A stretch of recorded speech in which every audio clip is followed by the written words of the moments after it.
Hiphoptictacticians of the world. How we doing tonight? I'm doing good. How are you, Zach? I'm pretty good. I think Natalie is here with us. No, Natalie's been busy with work things. It's busy time of year for her. There's a lot of busy times a year for her, but it's a tough industry at times. Why don't we cut right to it? Tell us who we have on the line, Zach. Yeah, I've lined up a guest tonight. My good friend Hodder. I met him out in Nova Scotia this year, out in Halifax at a show with Chris Webby. Reached out, wanted to have him on the show tonight, and he was available, so he is here with us. Why don't you? Yeah, man, thanks for. So Hodder, Zach mentioned that he met you on the Chris Webby tour, which has been a huge highlight for him. Can you tell us about some of the other things you've done and just a little bit about yourself in general, and then we'll dive into some deeper questions, I suppose. Yeah, man, for sure. So, to go back to it, we met at the Chris Webby show. That was one of the more recent shows that we had done at the Marquee, which is a venue in Halifax that hosts a lot of really good events. It's one of the bigger venues in the city. So, for Chris Webby to come through, we were able to pack that. I think Zach oversaw a decent amount of the responsibilities that took place. Just facilitating that event. So he definitely did a great job. The boys at Diamond Mine Agency left a lot of responsibility in his hands, and he absolutely killed it, knocked out of the park. The event was dope. And chatting with a lot of people in the city afterwards, they were really happy with how the event went over.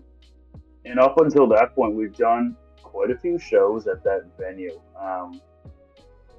What did we do? We did D12.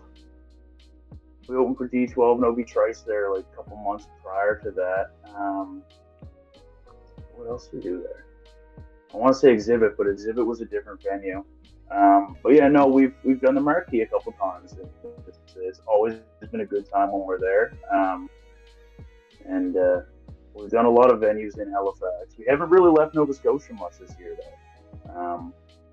Like years prior, and even earlier this year, we got out of the city and we got out of the province a bit and did like our regular trips up through like Ontario and Toronto and whatnot. But yeah, man, we've just kind of been close to home, just working on like that local love, and it's been paying off. But I'm definitely excited to. We got a lot planned for 2025, and I'm excited to, let the tires hit the ground again and take off for Central Canada, Western Canada, and stuff like that. So. Yeah, we've been busy. We're not slowing down anytime soon. Excellent. Yeah, you've got a pretty unique scene in Halifax, I would say, with veterans, underground guys. Like obviously you've got like Classified and guys like that, but then there's like sort of the next layer, I would say, which is like Ghetto Socks, and then you've got, producers like DK, who we've had on the show a couple times, and he makes great beats. Natalie, who's our third co-host on the show, she's actually from Yarmouth. Right on Y10. Yeah, I'm sure she'll regret missing this one because she'll have tons of questions. She'll be like, "Why didn't you ask him this?" But we don't know. So for our listeners that don't know, including probably Zach and myself, and Nat will say we're disrespectful and be ashamed of us. Can you explain what a perfect donaire is? Man, a perfect donaire is Tony's Donaire on Roby Street. There's no other substitute. I mean, there's some close seconds, but a good donaire is a simple donaire, man. You got your meat, you got your sauce, and fresh tomato and onion. Some people go way too far with the tzatziki and all kinds of that stuff, but a simple donaire is just donaire sauce, donaire meat, you got your pita, and you got your veg. Nothing crazy. In a perfect donaire, you should be able to eat it like a burrito. Some people, cut it up fork and knife style, but an OG donaire, you just roll it up, whether it's in tin foil or some, parchment paper or whatever. But yeah, it's best enjoyed in a rolled up sleeping bag like fashion. Have you ever been to? I mean, I'm sure you have. You live there. Willie's. Oh yeah, man. I used to live around the corner from Willie's, so I used to go there for lunch all the time. Man, okay, so everywhere was closed. That was the only place that was open after the Webby show. So I had to I had to my experience with Donair was just getting their Donair poutine, and I'm sure that's not as good as, you know. No, man, Willie's kills it with the Donair poutine. A lot of the spots get all their Donair meat from the same place, so it's normally pretty consistent in that regard. It's just all house prep, but the boys down at Willie's kill it like with 99% of the menu. But when you guys come back for future shows, you got to get the burger down at Willie's because their cheeseburger slaps. Okay, good to know. Yeah. It's been, I want to say, 18 years since I've been to Halifax, maybe 19. Yes, and I was there for a couple of weeks working, and the place that we used to go every night was called the Shoe Factory or the Economy Shoe Store or something. Shoe shop. That's the one. Yeah, man. So fun fact, oh yeah, and now they got the basement too. So nice. It's one big block. So on the very end of the corner, you got Dirty Nelly's, which is the Irish bar, and you got Toothy Moose upstairs, which is like one of the premier nightclubs in Halifax. Mm-hmm. Next door to that, you got Economy Shoe Shop, and below the shoe shop, you got the basement. So that whole district there is great for live music. And the Toothy Moose, the Economy Shoe Shop, and the basement, the partners that own that are actually the Trailer Park Boys. Oh wow, sick. Yeah. Yeah, I remember the live music being, well, I don't remember it because, let's face it, if you experienced it, you can't remember it. But I just remember the music being good and everything being uphill when I was drunk afterwards. It's always uphill, man. It's the worst thing in the world to learn how to drive 5-speed. Oh, or maybe the best because it's easy anywhere else afterwards. It's true. They just throw you in the deep end. So were you always from the city area of Halifax, or did you grow up outside? No, I grew up out towards the airport. So, like, if anybody knows Halifax, the Halifax airport, Dartmouth. Yeah, no, even worse. It's like Enfield. So it's actually the furthest airport from any major city in Canada. So it's about 45 minutes from our downtown core. So it's like you're in Halifax, but there's like goats and cows and stuff, and so you're in the sticks. So is there just an airport there? Yeah, man, it was the most convenient. Yeah, it's like how the Toronto one's in Mississauga, right? Yeah, no, that makes sense. Exactly. Like, out in Halifax, though, like it really is just because I've driven out there and it's wilderness. So I got stranded right in your local area then once. That same trip. It was 2006. We were opening AV departments for hotels. So we did a couple in Halifax and then a couple in Charlottetown. And then on the way home, I love Charlottetown. Our plane got stuck. The one that was supposed to pick us up in Halifax or Dartmouth or Enfield got stuck in St. John's, Newfoundland. And we got stuck there for the night. And I remember there was a strip club that had like maybe the highest ceilings I've ever seen for a strip club. But it reminded me of the Boar's Nest from Dukes of Hazzard. If you've ever seen that show, it was just like kind of the wildest thing I've seen. Oh. And yeah, that was getting stuck in Enfield. Isn't Classified also technically from Enfield? He is from Enfield. Okay, cool.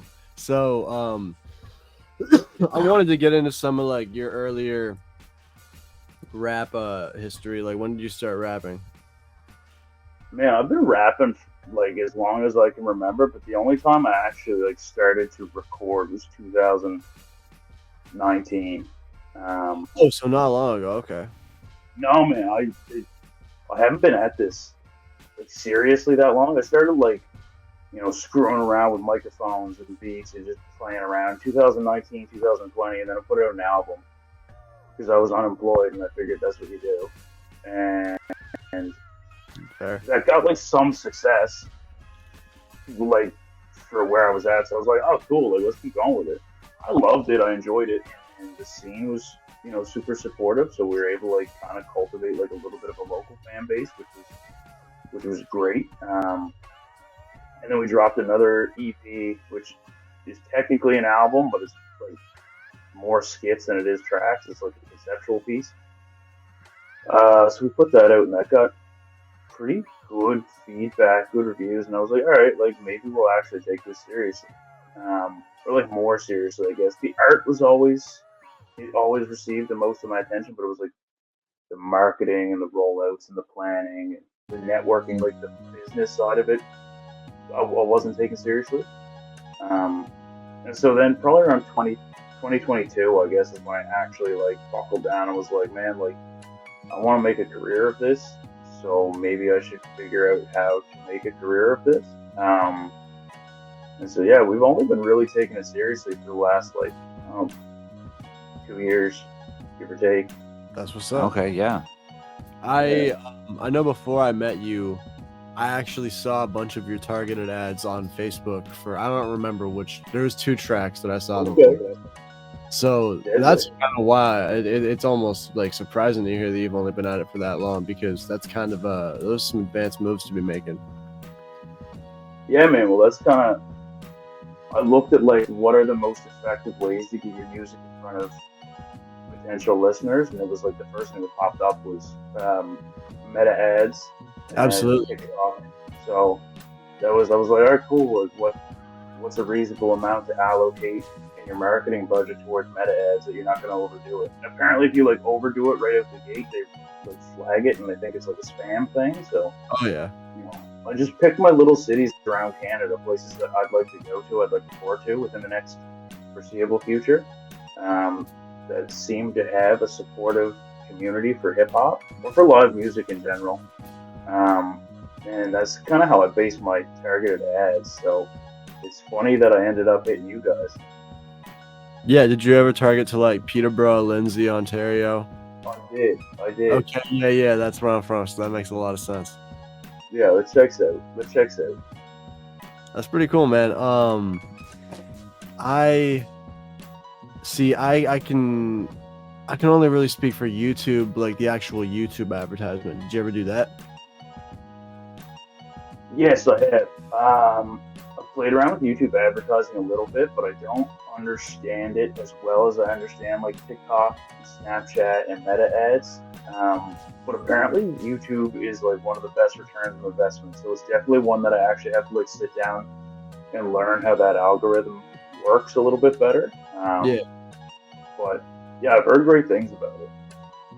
See, I promoted a song recently, my recent video for a song called Snakes, and it did well, but then they're also very shoddy with what they allow. I found like my other videos, they're not letting me, granted I am smoking in the video and stuff, but they're not letting me run promo on that. So and I've had that a few times. One time I got a video denied, and it was for like, they gave me, the reason they gave me was like election policies in the US, and I was talking to Chris Fury about it, like Webby's tour manager, and he was saying that it's something that just happens all the time with Google specifically. They just throw out these various reasons whenever they don't like you. So I'm curious, is Meta the same way, or is Meta a little bit more lax with what they allow?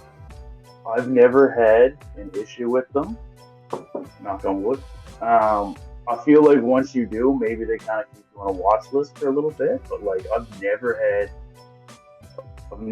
an issue with them. The only times my ads have ever been denied, I was stupid and I messed up the formatting for them. But besides that, it's always been a pretty easy process, pretty pain-free working with them. Okay, cool. Yeah. Very nice. Yeah, man. So I think you're the first person that we've had on in the last couple of years from Halifax area, and something that's always something we want to sort of promote is the separation of hip hop from violence.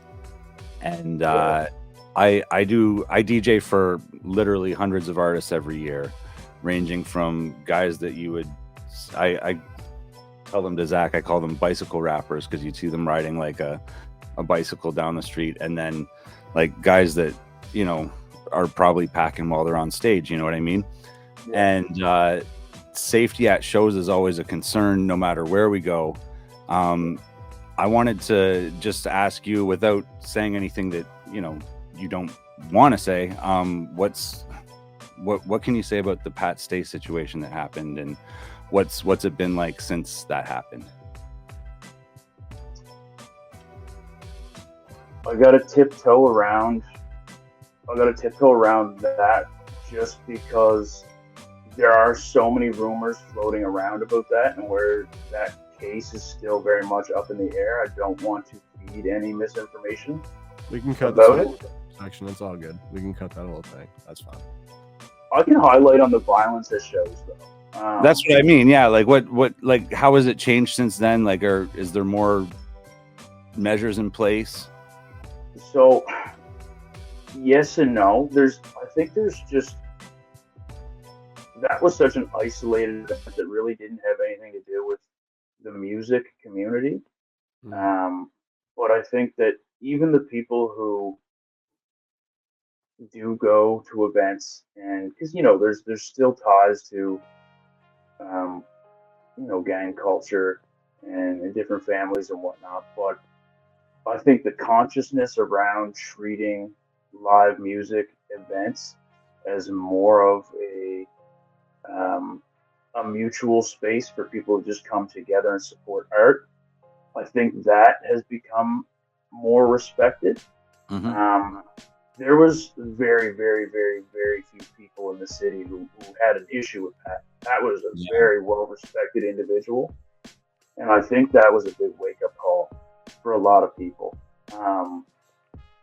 And there hasn't been any major issues. Like, you know, you go to a hip-hop event, you're liable, somebody's going to get drunk and get in a fucking scrap with somebody.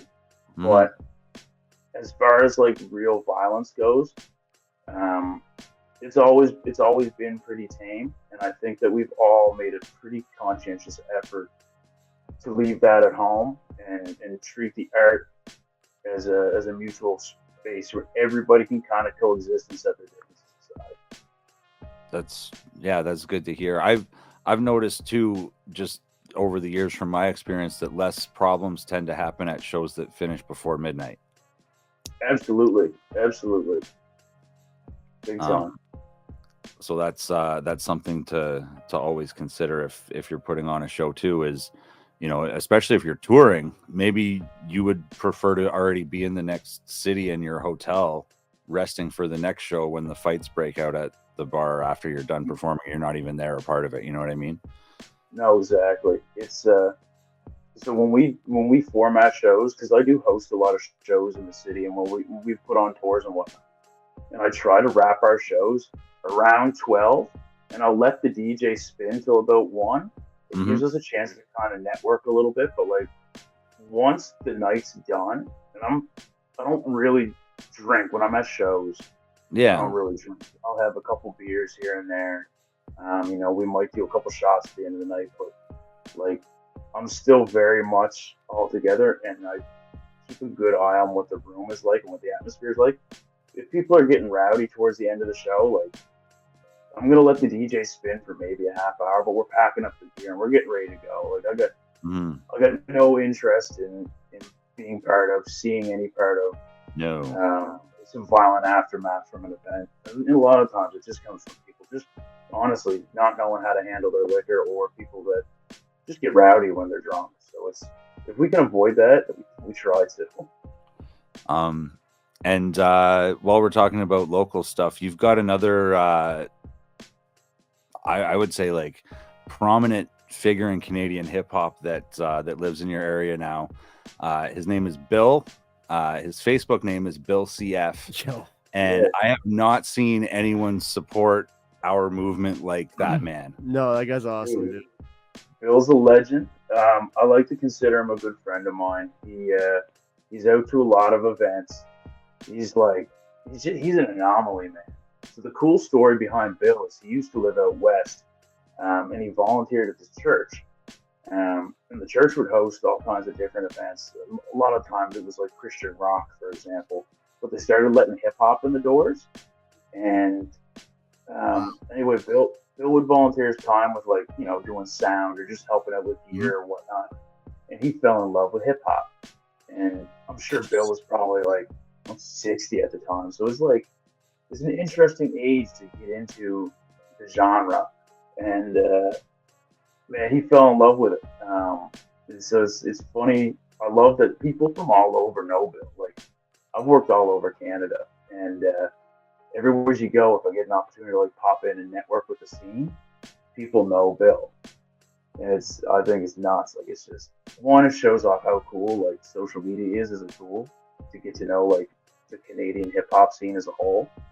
But it's also cool to like this dude in like the later years of life just absolutely adopted and fell in love with an entire culture and just fully embraced it. Like I don't know if you've seen his hat collection. He posted, yeah, dude. Yeah, it's been on my list for like a year and a half. Send Bill a hat, but yeah. No man, Bill's he's awesome. I noticed that everybody in the whole scene of Canada is supported by this man. So I was like, I gotta get in this network of people that fuck with this guy. And no, straight up, dude. He was so nice. I just looked at the message now. He was like, "Holy F, man, you got a terrific sound. Like, I'm so mellow with great beats." And I don't even know.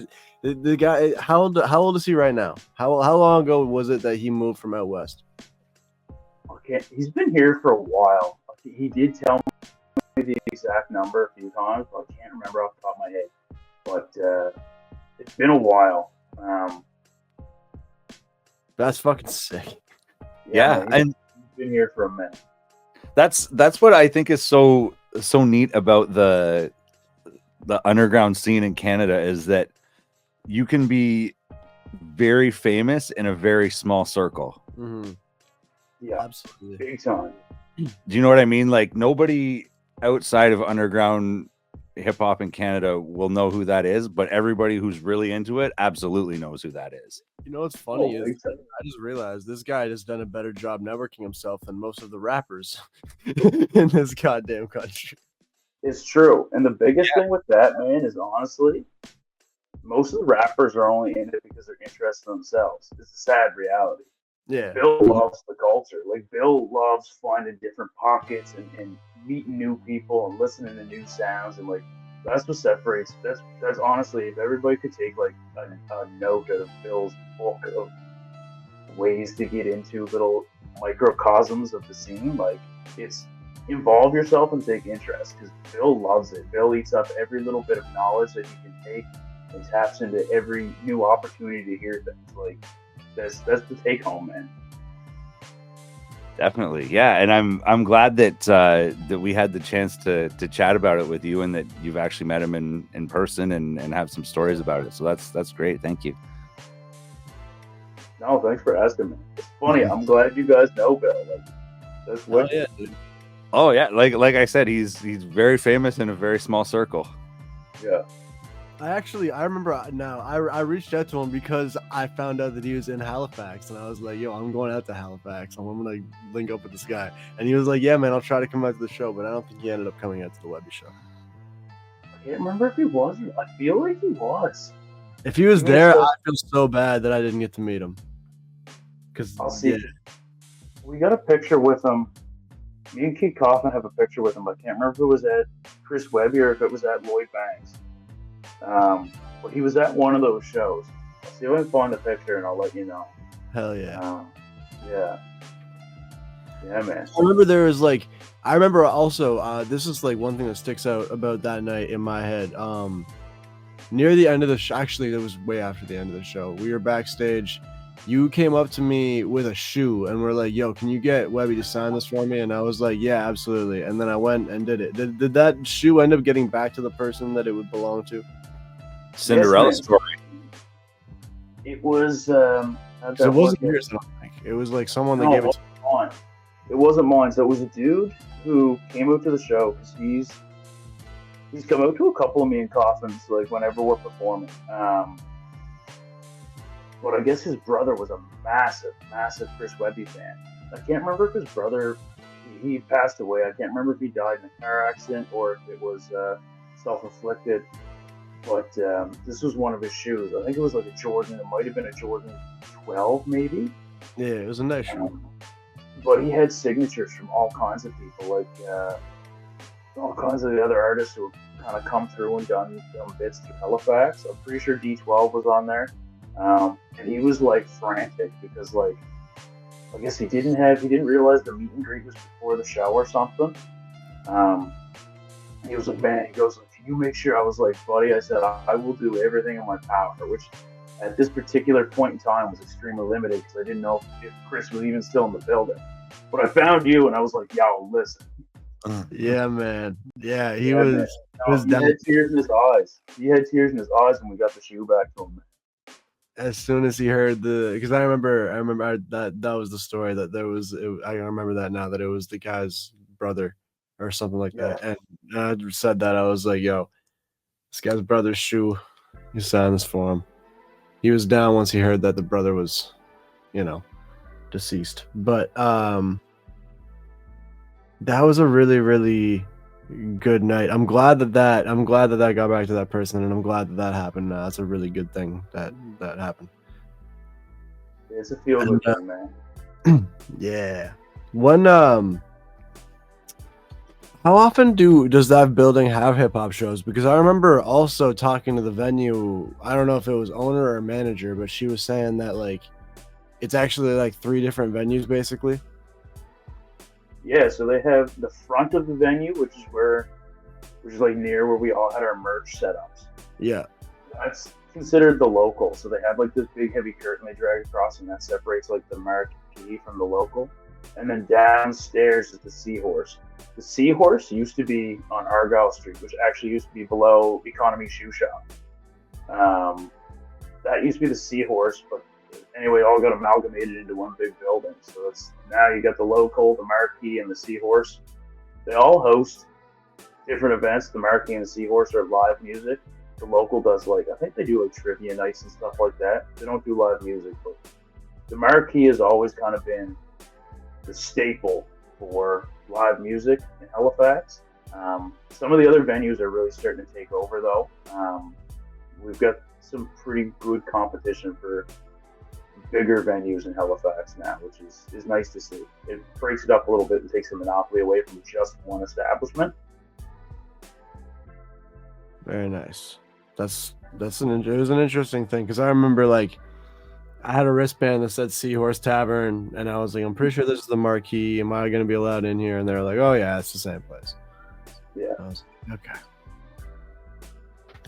So who are some of the other artists in your area that we haven't mentioned on the show tonight that we should be looking out for?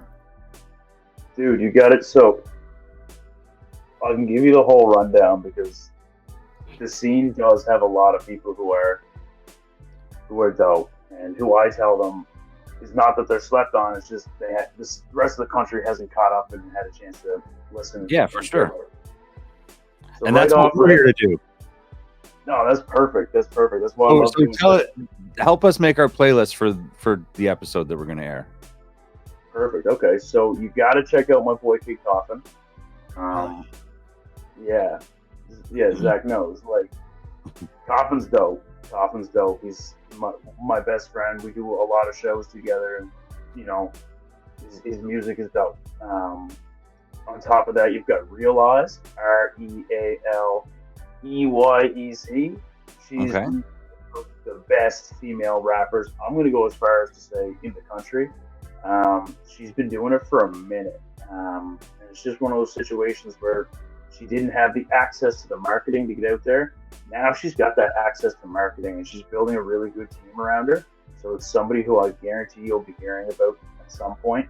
Mm-hmm. But she's worth checking out, man. She's an incredible artist, really cool person. 2 young guys that are on the come up here now. I think they're 23 or 24. They're dope. They're hardworking artists. Is C Stone Leon and French. Both of those guys are dope. C Stone Leon does a lot of production as well, so he's like a multi-talented individual. You got Jay the Kid. Jay the Kid came in the scene. I knew Jay when he was like 17. He was selling out like gymnasium events and stuff in his hometown in New Glasgow. And now he's running a promotion company called No Love Northern. So he's doing all kinds of cool stuff. His music is dope. And the stuff that he's working on, he's got a lot of new stuff coming out. And it's dope. It's more boom bappy, which is the stuff I like. As opposed to, when he was 17, he was just, I'm smoking weed with my friends. It was kind of like a Mac Miller-y, vibe, which is still dope. That's the stuff I grew up on. But the stuff he's doing now is a lot more mature hip hop, which is cool. Right. And obviously, you mentioned Ghetto Socks earlier. Mm-hmm. Man, Ghetto Socks does not get his props enough in the country. Like, that dude's one of those guys that, like, he was just born, sounded really good, and then just worked on it from there. Ghetto can loop so many words together, so many flows. Everything he does sounds buttery smooth. He could say anything, and I believe it. He could recite the Lorax, and I'd be like, that was a documentary. Like, everything he touches is dope. That's awesome. Obviously, you guys know Quake Matthews. Quake was on the Chris Webby show. Yep. Quake's dope. Shit. I don't have anything else to say besides the fact Quake's dope. Like, that's all you can say. One of the most hardworking artists that we are lucky enough to have out here on the East Coast. Man, we got an abundance of talent. Like, I don't know if you guys know, like, Paulo 13 or Megs. Like, they're kind of more quiet on the underground side, but they're dope. They're worth checking out. Paulo 13 is literally like PAOLLO 13, and Megs is just MEGZ. They're actually a couple, so they normally do their live sets together too, which is nice to kind of contrast each other's sets. Recently, we had Frantic out here on the East Coast. He just moved back to Montreal, but he was living in Halifax for like 10 or 12 years prior to that. So he was one of the biggest kind of staples in the local scene. One of the only guys putting on shows that really promoted up-and-coming artists too. So he gave a lot of people their first legs to walk on. And then Juice, my boy Juice. I can send you guys links to some of his stuff. I don't even know how to describe him. His style is kind of like a laid back, like if MF Doom slowed down and then also had a love child with J. Cole. It'd be one of those kind of collaborations. Juice is nuts. Okay.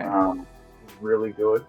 And like, he's one of those guys that like you can hit his music on for any occasion. Driving in the truck, Juice. Cleaning, Juice. Like, it's just, you can listen at all points of time. Yeah, man. No, I can keep going. Like, the scene is, we got a lot of dope artists. Amazing. And I during the pandemic, we also had a soul show and a jazz show, and a group that we played a lot was called Aquaculture. Yeah, man. So Aquaculture's he's one dude, but he also performs frequently with like other artists and bands. Okay. So him and Ghetto Socks actually have a collab. When they perform together, they call themselves Aqua Socks. There we go. They have a dope collab album out called Solos, and it's Hollows, sorry, and it's worth checking out. I think it's 8 or 9 tracks, and the whole thing is dope. Chevy Price is on it. A lot of it's produced by a dope producer / DJ. His name is Uncle Fester. Yes. It's like that. I hate when people are like, "This is their real hip hop," because it's like, man, like that's such a broad statement. But like, dog, it's real hip hop. Like it's so smooth. They took their time with everything, the mixes, and it's a perfected album. And I'm very hesitant to say that normally, but like, nah, the album is probably one of the cleanest albums to come out of the East Coast in a long time. But yeah, no, Aquaculture's dope. He's also a cool guy. Like, he's just like a very real dude. And he's big on community contribution.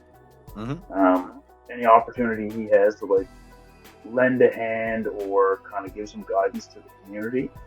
He's big on that. He also oversees a community or not a recording studio, sorry, or community rehearsal space.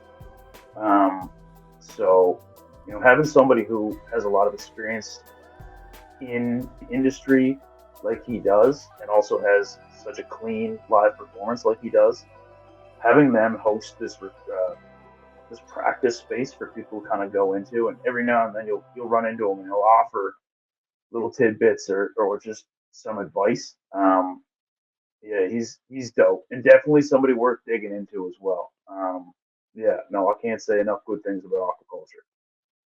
Amazing. Well, it seems like you know a lot about the scene in your area, and I appreciate the fact that you're willing to share the names of the people that are active in that area, because a lot of times people want to hog that spotlight for themselves. So we'll obviously play a lot of your songs this evening, but we'll play those other artists that you mentioned as well, and kind of put a spotlight on your area. Deadly, man. No, I appreciate it. Listen, whatever's good for Scotia, whatever's good for the East Coast, it's good for all of us, man. Like, we're such a small dot in the country, and then hip hop in general. Like, what the hell is Nova Scotia, right? We're working on it. We got a lot of talent. Now we're just trying to push it out there. Nobody knows we're here. So it's whatever's good for Scotia is good for me, man. I'm just happy to see my peers get some level of exposure, and if I can contribute to that, I'm ecstatic to do so. Amazing. Oh yeah. Where should our listeners follow you? So you can hit me on all socials at Hodder Music. And if I'm not on there at Hodder Music, I'm probably not on there yet. But yeah, Instagram, Facebook, TikTok, Snapchat, Discord, all those things. Hodder Music. Add me up, send me a message. I try to follow everybody back. That's like community guys, bots and stuff. I don't hit them with the follow back. But if you're a fan or a community member, anybody within the industry, like, I'll do my best to make sure everybody gets a follow back. And that's HODDER Music. That's correct. Yep. Excellent. Well, thank you so much for taking the time out to speak with us this evening, and everybody that listened to the interview, I hope you'll stick around and listen to these tunes we got coming up. So, yeah. Thanks again, man. Till next time. No, thanks for having me, guys. I appreciate the opportunity, and I had a good time chatting with you.